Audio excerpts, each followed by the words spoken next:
Hello, in this video I'm gonna show you how we can change the language on Samsung Galaxy M55 5G.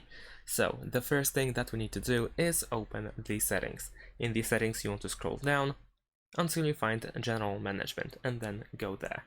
At the top we have the language option, we can select it, then we can press Add Language button in order to search and add a new language. And then we need to simply choose the language that we want to add. So let's say I'm gonna choose Spanish. And then if the language has additional options, then of course you can still select a specific, let's say, country or region. So let's say I'm gonna choose Hispana.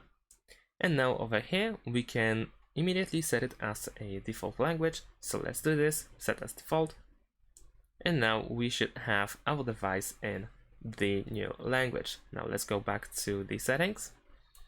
If you want to change it, then what you need to do is over here in the top right corner you will have the edit button, and then you can switch the position of the languages. So now if we go back, we should have the English language set as the main one. Let's give it a try. Yeah, there we go, it's updated now. So it takes like a couple of seconds to update the language, but this is how we can change it. And that's it. Thanks for watching, leave a like and subscribe to my channel, and see you in my next videos. Bye.